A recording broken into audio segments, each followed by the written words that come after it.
तिलकम। जैसे मनुष्य के शरीर में जैसे मनुष्य के शरीर में चंदन शोभा पाता है और चंदन से शोभा शरीर की होती है। एक पद्य विवाह में लोग कहते हैं कि पयसा कमलम पयसा कमलम कमलेन पयसा कमलेन विभाति सर। पयसा कमलम कमलेन पयसा कमलेन विभाति सरस्वती नाचति भानिस याच सती सती नानिसयाच विभाति नव। पयसा कमलम कमलेन पय। ध्यान दीजिए, कमल का पुंज कहाँ है? कीचड़ में, और खिला है सबसे ऊपर। तो पैसा कमलम कमलेन पयः पैसा कमलेन विभाति सर। उस जल की सुंदरता कमल से। भाई कोई तालाब हो और ढेर सारे कमल खिले रहे तो तालाब बहुत सुंदर दिखता है। उसी प्रकार से ब्रजवासी कह रहे हैं, उसी प्रकार से। और सुखद देव जी कह रहे हैं राजर्षि परीक्षित को लक्ष्य करके कि जिस प्रकार से सरोवर की सुंदरता कमल से है, उसी प्रकार से कमल की भी सुंदरता सरोवर से है। कमल को उखाड़ के घर में रख दो, कितना सुंदर, जब तक उसमें सरोवर रूपी तेज है।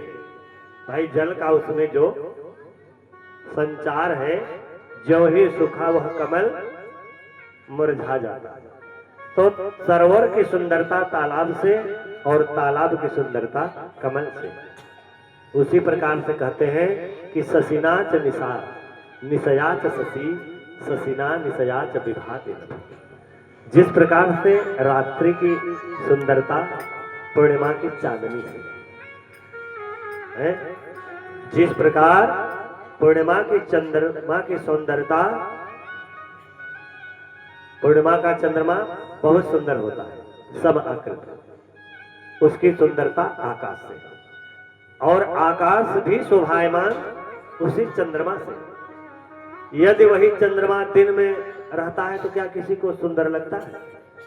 हे राजर्षि परीक्षित, उसी प्रकार से नारायण की पराकाष्ठा और भक्त की निष्ठा, दोनों सरोवर और कमल का संबंध है, एक दूसरे से शोभायमान होते हैं। सो राजर्षि परीक्षित, अब उद्धव जी को भगवान ने कहा कि मैं इसी भागवत में प्रवेश कर रहा हूं, इसलिए भागवत को स्वतः मुझे ही जानो। और ऋषि महात्मा आए, सोए 2-4-10 दिन बीते, बच्चे कहे चलो महात्माओं की परीक्षा लिया जाए। कुछ आता है कि बस हमारे द्वारिका की सुंदर सुंदर बड़ी मलाई मालपुआ सब चकाचक गटक रहे हैं।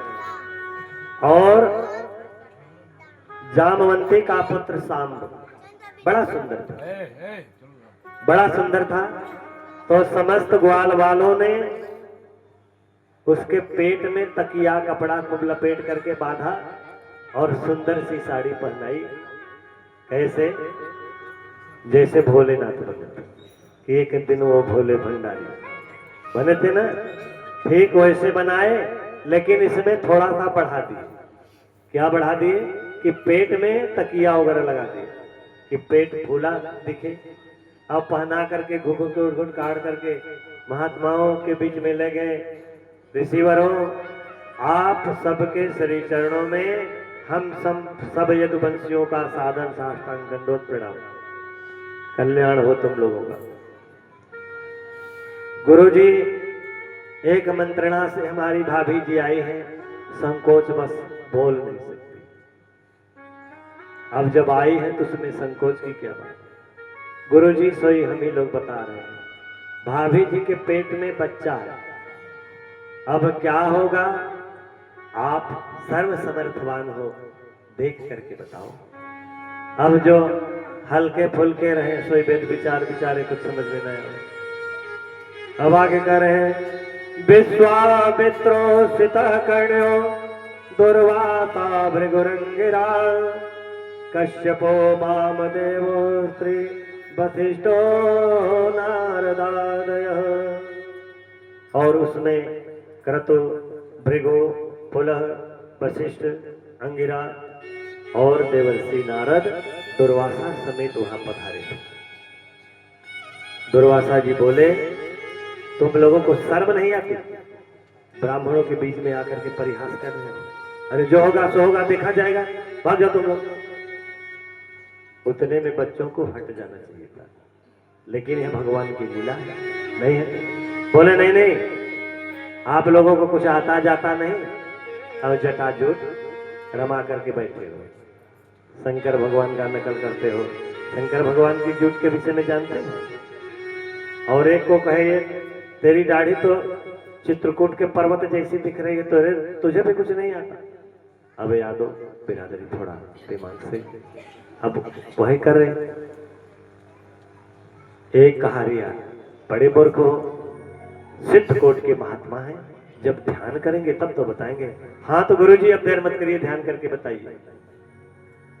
अब ऐसे वर्णन कर दिए कि पूरे धाम चित्रकूट का कर दिए। कैसे करें कि दुनिया में कोट अनेकों है, पर चित्रकूट सम कोट नहीं। दुनिया में कोट है, पर चित्रकूट सम कोट नहीं।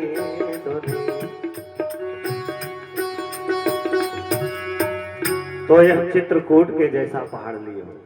एक ऋषि सोचा, जो अनपढ़ था, ये तो बड़ा तेजस्वी है, ये महात्मा तो चित्रकूट ही वाले, ये ग्वाल बाल कोई अरे गहरे नहीं है। सोई गौमुखी में हाथ डाल करके पंडित जी की तरह बैठ गए। पंडित जी जब कमरे में जाते हैं तो कहते हैं कि हम लोग वहां नहीं जाएंगे, अब गुरु जी जाने। सोई दुर्वासा जी कहे, तो जानना चाहते हो तो जानो, इसके पेट से न बेटा होगा न बेटी होगी। मैं श्राप देता हूं, इसके पेट से मूसल पैदा होगा, धान कुटने वाला। अब सबके माथा चकरा गए कि अरे बाप रे, ये तो श्राप दे दिया। अब सोई दूर हटाए, साड़ी कपड़ा उतार के फेंके, अब तकिया के जगह मूसल प्रकट हो गई। आप बोले कहीं यह मेरे पिताजी को, दादा परदादा को, कन्हैया को पता लग गई तो हम लोगों की खैर नहीं। वो हम लोगों का परित्याग करके चले, क्योंकि वह क्या है कि विप्रधेनु सुरसांत हित लेन मनुजय अवतार, निज इच्छा निर्मित तनु माया गुण गोपाल। तो हमारे परमेश्वर तो ब्राह्मण ऋषि और गौ गंगा धर्म की रक्षा के लिए ही तो आए। सही भगवान सारी लीला समझ गए। अब उस मूसर में देखे तो चक्कर, बोले मूसर कूट पीच करके उसका लोहा फोहा सब, बोले अब क्या किया जाए। और कहे कि यही तुम लोगों के यदुवंश के विनाश का कारण है। अब कुल के दिल की धड़कन बढ़ गई। मूसर को चूर करके, उसके शाम को लोहे वाले पार्ट को चूर करके समुद्र में बहा दिया। उसका एक कण बच गया, कण छोटी सी, वो नहीं टूट पाया था। दैवात योग से उसे मछली निकल गई, और मछली को मछुआरा पकड़ के बेचा तो उसका पेट का जब कोक्ष छेदन किया गया तो उसमें से लोहा निकला। एक बालक उसको दे दिया लोहार को, लोहार उससे तीर बना दिया, बाण बन गया, बाण बन के, और उस बाण को एक बहेलिया खरीद लिया।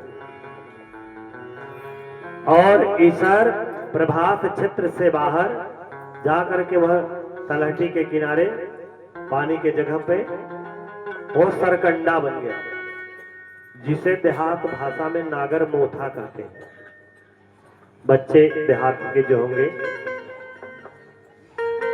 तो मोथा सरकंडा बन गया, और उसी प्रभात क्षेत्र में क्रीड़ा करते समस्त वो सब गए, और वहां पहली गलती क्या किए कि मदिरा पिए, पान किए, और जब ही मदिरा पान किया उन्होंने, अब मदिरा पान करने वाले कैसे गिरते हैं आप लोग तो देखे होंगे, वही स्थिति हुई, और वही सरकंडा उखाड़ करके आपस में लड़ने लगे, और वही सरकंडा दुर्वासा ऋषि के श्राप के कारण तलवार में परिणत हो गए, एक दूसरे पर प्रहार किए, समस्त कुल विक्षुब्ध हो गए। योग माया से भगवान कृष्ण समाधि से बैठे थे, एक पैर के ऊपर एक पैर करके, तमाम लोग बैठते हैं ना ऐसे पर कह के ऐसे करते हैं, तो पैर का भाग ऐसे रहता है।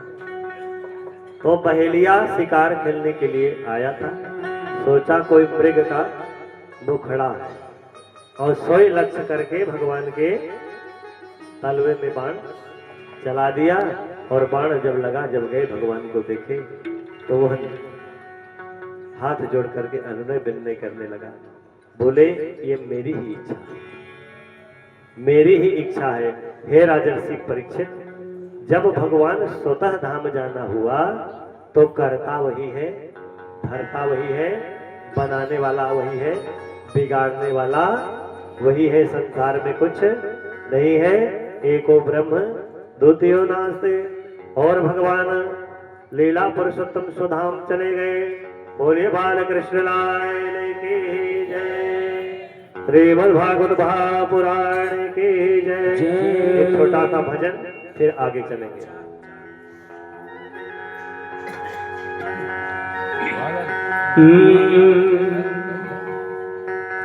आइए प्रभु की सेवा में समर्पित प्यार से भजन।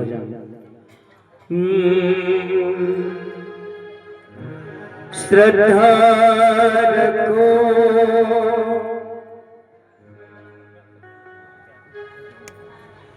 जगत के लोगों, अपने दीनानाथ में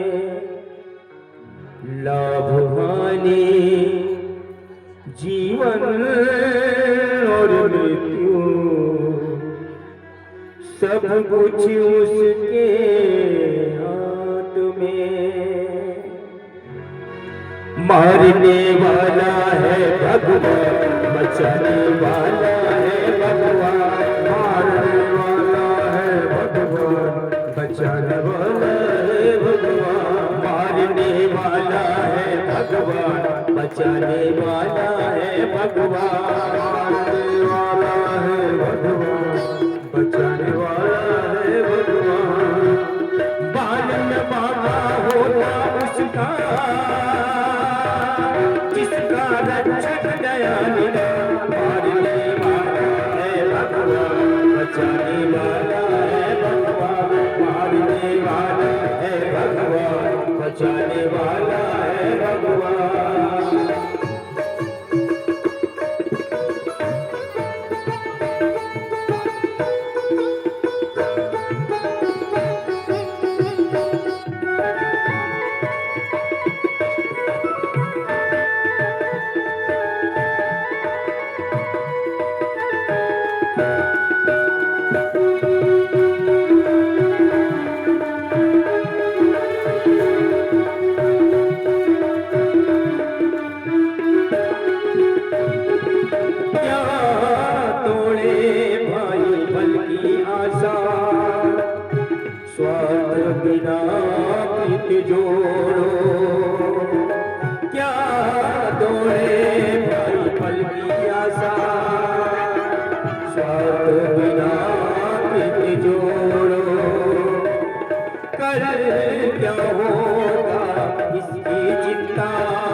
जगत पिता पर छोड़ो, क्या होनी है क्या अनहोनी, क्या होनी है क्या अनहोनी, सबका उसको ज्ञान, मारने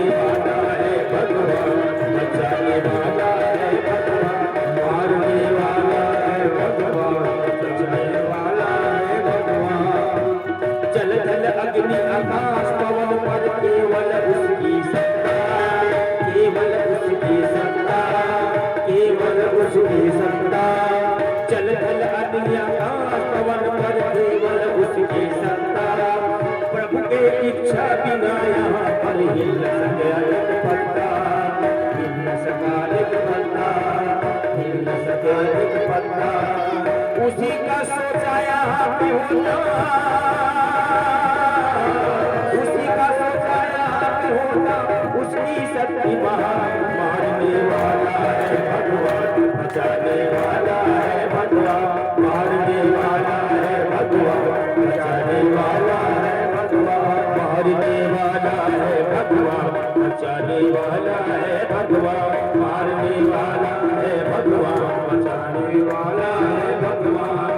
हरि ओम हरि ओम हरि ओम हरि ओम हरि ओम हरि ओम हरि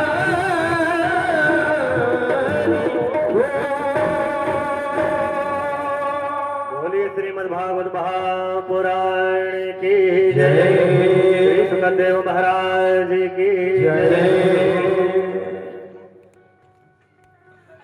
हे राजर्षि परीक्षित, यह तुम नहीं मरते, मैं नहीं मरता, यह मरता तो सिर्फ शरीर है। त्वं तो राजन मरिष्येते पशो बुद्धि मिमां जहि, न जाता प्रगभूतोऽद्य देहतत्त्वनश्यसि। हे राजन, यह मैं मरूंगा, यह मनुष्य की भूल है। यह शरीर मरता है, शरीर नष्ट होने पर जीव ब्रह्म में मिल जाता है। शरीर जब नष्ट हो जाता है तो जीव ब्रह्म में मिल जाता है, और मन ही संकल्प विकल्प द्वारा नाना प्रकार की योनि में फंसता है।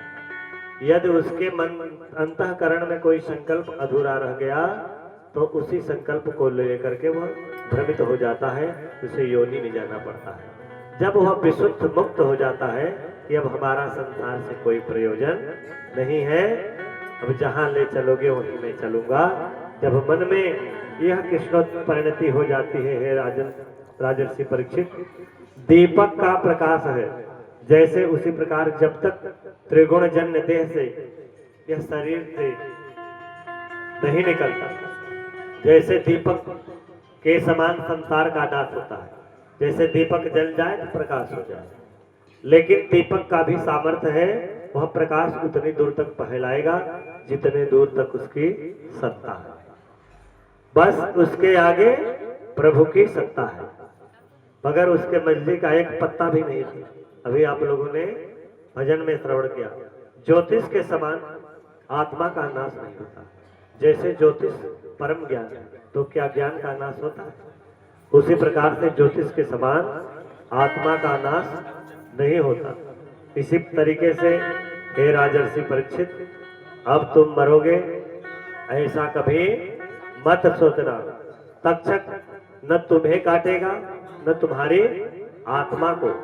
तुम यह शरीर नहीं हो, तुम शरीर नहीं हो, तुम तो आत्मा स्वरूप भगवान का एक अंश हो। तो आत्मा को तो काट नहीं पाएगी, आत्मा को तो काट नहीं पाएगी। शरीर को अब चाहे पत्थर से मारो, चाहे अग्नि में जलाओ, चाहे जमीन में दफन कर दो, इससे कोई प्रयोजन नहीं। तुम शरीर नहीं हो। जिस दिन हम लोगों के हृदय में पूर्ण रूप यह ज्ञान हो जाए कि हम शरीर नहीं है, यह तो शरीर रूपी एक दृश्यमान वस्त्र है, जब पुराना हुआ सोई अंदर का मालिक जो इसे धारण किया है वह उतार देगा। ये बाहरी कपड़े जो हैं इसके मालिक हम हैं, अपनी मर्जी से पहनते हैं और उतारते हैं, और हमारे अंतःपटल में बैठा हुआ वह मालिक दूसरा है। उसे जैसे रुचि पसंद आई उस प्रकार के कपड़े को धारण कर लेता है। सोई सुखदेव जी कहते हैं, हे राजर्षि परीक्षित, सुखदेव जी ने कहा, हे राजन, तुमने जो काल पुरुष विश्वात्मा भगवान की चेष्टा पूछी थी, अर्थात लीला संबंधित जो प्रश्न किया था उसका हमने विस्तार पूर्वक श्रीमद् भागवत के द्वारा वर्णन कर दिया। अब तुम्हें देहाभिमान निवृत्त पूर्वक आत्मा का ज्ञान भली भांत हो चुका है, इसमें संशय नहीं है। अब कुछ करना और सुनना शेष नहीं रह गया। जब यह ज्ञान हो गया कि शरीर मेरा नहीं है और भी काहे को क्या सुनना बाकी रह गया, यह उपक्रम और संहार के द्वारा भगवान की लीलाओं की ही प्रधानता है। जब जैसा चाहे वैसा मकान बना दे। कहे हैं कि पूत सपूत का धन संचय, पूत कपूत का धन संचय। ध्यान दीजिएगा, संग्रह ही मनुष्य के बंधन का परम कारण है। शास्त्र में पहले बता दिया गया है कि यदि पुत्र सन्मार्गी होगा तो आपके द्वारा बनाए नक्शे से मकान उसको पसंद नहीं आएगा, वो तोड़ फोड़ करेगा, इधर की खिड़की उधर, उधर की बेसिंग उधर कर देगा। यदि वह धनवान हुआ तो, और दरिद्री हुआ तो जो आप बनाए हो उसके पत्थर को बेच करके भी गोविंदाय नमो नमः कर देगा। इसलिए संग्रह करना है तो राम नाम भगवान के कीर्तन रूपी मकान और धन को संग्रह करो, वही मकान और दुकान साथ जाएगा। क्या लेके आए हो, क्या ले चलोगे, क्या लेके आए हो, क्या ले चलोगे, क्या लेके आए हो, क्या ले चलोगे, क्या लेके आए हो, क्या ले चलोगे। खाली हाथ आए हो, खाली हाथ आए हो, हरि के भजन को लेके ही चलोगे। खाली हाथ आए हो, हरि के भजन को लेके ही चलोगे। क्या लेके आए हो, क्या ले चलोगे। खाली हाथ आए हो और भगवान नाम का कीर्तन भजन चिंतन वही लेके चलना है, बाकी कुछ जाने वाला नहीं है। सोई राजा परीक्षित सुखदेव भगवान बोले कि हे राजर्षि, अब आपका सारा वह मोह मिट गया। सोई राजा परीक्षित बड़े प्रसन्न आनंद मना हुए और उठ करके राजा परीक्षित सुखदेव महाराज के चरण धोए पाद अर्घ से, विधिवत शास्त्रोक्त विधि से, और कहे कि कथावाचक की पूजा कर देने से नारायण की पूजा हो जाती है और कथावाचक को सर्वस्व समर्पण करने से वो नारायण को प्राप्त हो जाता है। और सोई पूजन करके सुखदेव महाराज को विदा किया और जा करके पावन पुनीत गंगा जी के तट में स्नान करके उत्तराभिमुख कुशासन पर बैठ करके उन्होंने द्वितीय स्कंध सुखदेव जी के उपदेशानुसार प्राणापान का को समकर मूलाधार में प्राणवायु की ऊर्ध्व गति की मतलब ऊपर को उठाया, जैसा हमने पहले बताया था, और क्रम से मूलाधार स्वाधिष्ठान मणिपूरक अनाहत और विशुद्धात्मक इन 5 कर्मों का भेदन करते हुए उसने ज्ञान चक्र में ले जा करके यहाँ अपने प्राणवायु को स्थिर कर दिया। यहाँ पूरी प्राणवायु को खींच करके जब प्राणवायु खींचते हैं तो पूरे रोम रोम में दर्द होता है और धीरे धीरे जहाँ से प्राणवायु शून्य होती है वह इंद्रिय शिथिल होने लगती है और शिथिल होते होते धीरे धीरे प्राणवायु हृदय पटल पर आती है।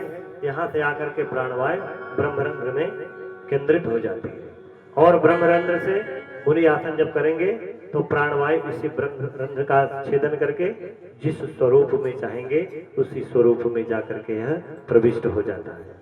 अब इतनी क्रिया उनके ब्रह्मरंध्र पर चल रही है, पूरा शरीर शून्य हो गया अब तब तक रास्ते में आ रहे हैं। एक ब्राह्मण सोने की तक्षक जाकर के आज राजा परीक्षित को काटेगा, और सोई ब्राह्मण जी आगे विषहारी कश्यप नामक ब्राह्मण राजा को जिलाने के लिए विषहारी कश्यप नामक ब्राह्मण आए।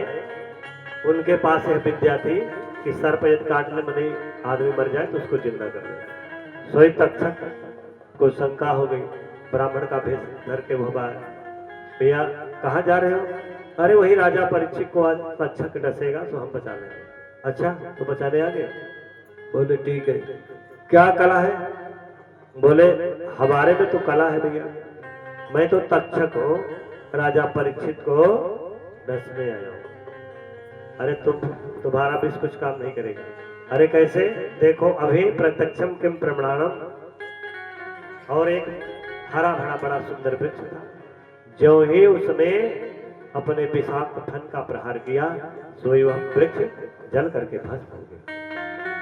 अब जो जा रहे थे ब्राह्मण देवता वो कमंडलू से जल निकाले और मंत्र के द्वारा अभिमंत्रित करके मारे, सोई पेड़ वैसे के वैसे खड़ा हो गया। अब वह तक सोचा ये तो परम प्रतापी है, ये तो सचमुच जिंदा कर देगा। बोले तो ये बताओ कि राजा को जिंदा करने से तुझे क्या मिलेगा? जितना धन चाहो उतना धन हमसे ले लो और आप चले। तो कुछ ब्राह्मण धन के लोभी होते हैं, ध्यान दीजिए, या कुछ व्यक्ति लोभी होते हैं। हम दूसरों को क्यों कहें, हम अपने पर संज्ञान ले रहे हैं। ऐसा सुखदेव जी कह रहे हैं कि कुछ ब्राह्मण लोभी होते हैं और वह धन के लोभ से राजा का परित्याग करके चला गया। अब तब तक प्राण वायु रूपी तेज ब्रह्म, इसमें 14 वृत्तियां हैं, एक्सरे कराएंगे तो बताएंगे। तो 14 वृत्तियां क्या है? 14 तल है, 14 तल है, और 13 तल का छेदन कर चुका था वह ब्रह्मरथ, और लास्ट तल का छेदन करता और सीधे परम धाम को चला जाता। तब तक इधर श्रृंगी ऋषि के श्राप की मर्यादा भी भगवान को रखनी है, और तक्षक आया और जो ही फन पटका तो ही वह प्राण वायु ब्रह्मरथ का छेदन करके कृष्णोत परिणति हो गई, जाकर के गोविंद के हृदय भवन में प्रविष्ट हो गई, और राजा परीक्षित का शरीर जल करके भस्म हो गया। बोलिए श्री सुखदेव महाराज की जय, श्रीमद्भागवत महापुराण की जय। अब एक प्यारा सा भजन फिर आ गया।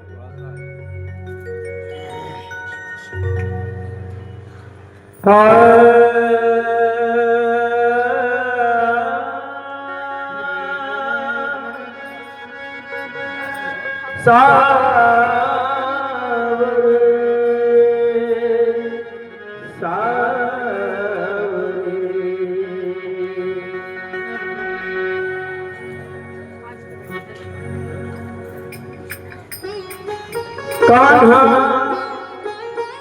लेके पुकारूं तेरा नाम।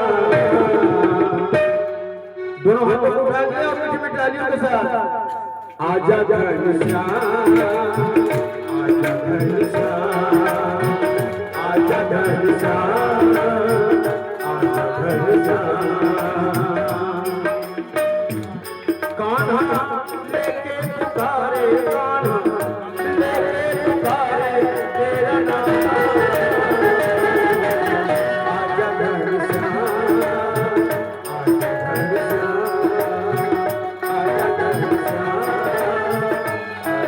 घनश्याम।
नैना सरकार कटीली है कटार से, नैना सरकार के कटीली है कटार से।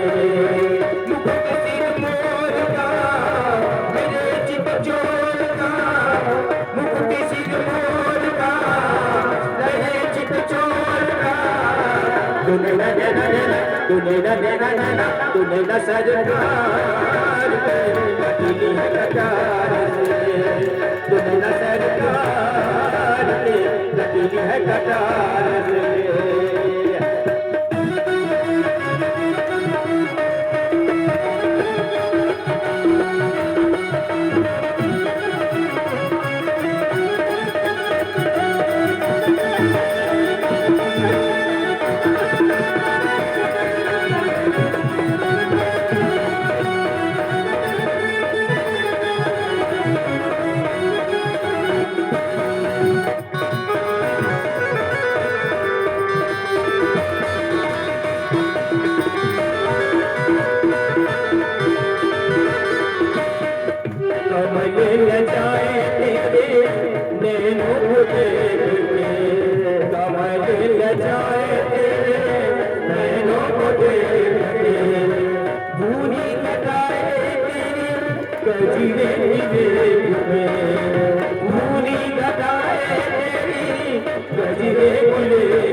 सरकार कटीली है कटार से, तू नैना सरकार कटीली है कटार से।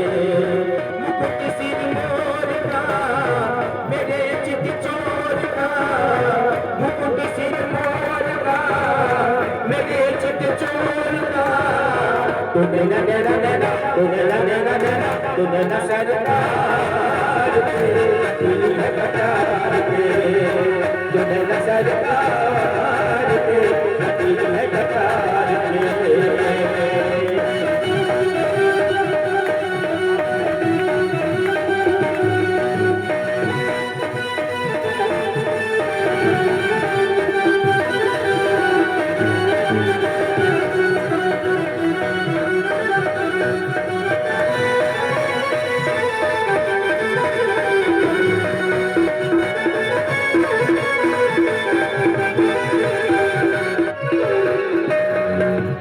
कुर्बान जाऊं तेरी बाकी अदाओं पे, कुर्बान जाऊं तेरी बाकी अदाओं पे, कुर्बान जाऊं तेरी बाकी अदाओं पे, कुर्बान जाऊं तेरी बाकी अदाओं पे। पास में आ जा तोरे घर में लुभाऊं मैं, पास मेरे आ जा तोरे मैं घर लुभाऊं मैं। जमाने को निसार के दिलो जानवार के, जमाने को निसार के दिलो जानवार के। तूने न न न न तूने न न न न तूने न सरकार कटी है कटार के, तूने न सरकार कटी है कटार के। मुकुट सिंदूर का मेरे चित चोर का, मुकुट सिंदूर का मेरे चित चोर का। तूने न न न न तूने न न न न तूने न सरकार कटी है कटार के, तूने न सरकार कटी है कटार के।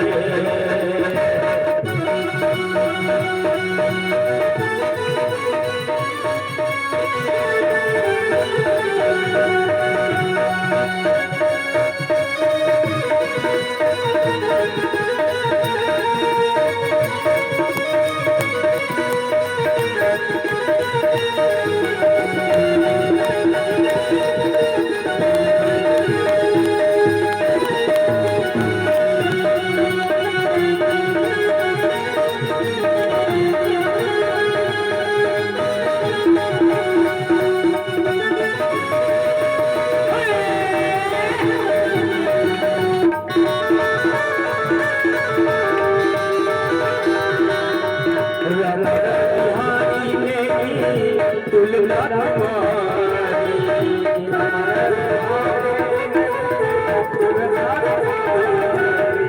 रमण बिहारी नहीं तुलना तुम्हारी, रमण बिहारी नहीं तुलना तुम्हारी। तुझ सा न पहले कोई न देखा